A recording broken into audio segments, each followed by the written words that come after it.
Kako to? V glavnem, folk, jaz vam moram povedati svojo zgodbo leta 2021, kako sramoto si tale oseba dela v svojemu lifeu. Kaj je bilo? Jaz grem včeraj sem bila presenečenja na eni poroki zvečer v Ilirski Bistrici. Vse super, vse cool, res je bilo the best, pač res je bilo top. In se vračam domov in sem se pač mogla ostaviti na Petrolu, da pač natankam avto.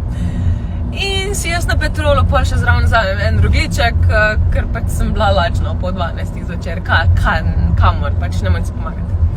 V glavnem, jaz se prepeljem domov, se spravim vse in se pač uležem v poslu, bila je ura 1-2.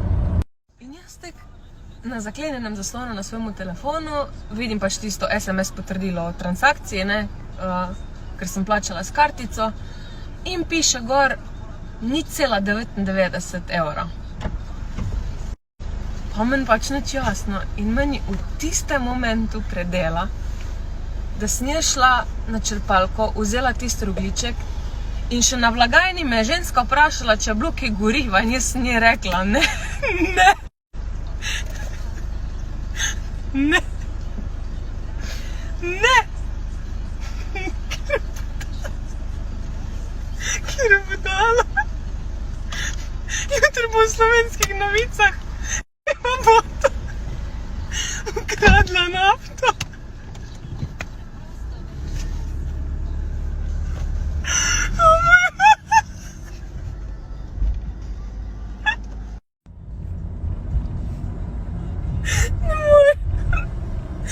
V glavnem, jaz sem tisti 2 ujutro mislila,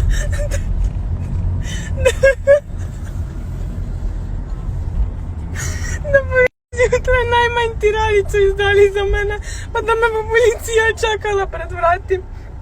Ajoj, moj bog. V glavnem, jaz nisem mogla zaspati.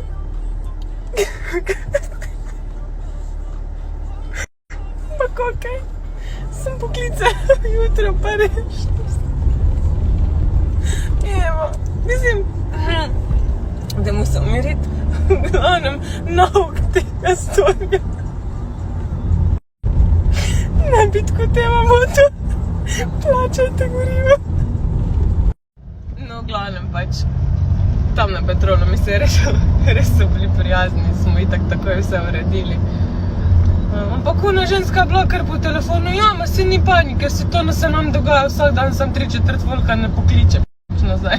Tako da vam hvala, ker ste poklicali, jaz tako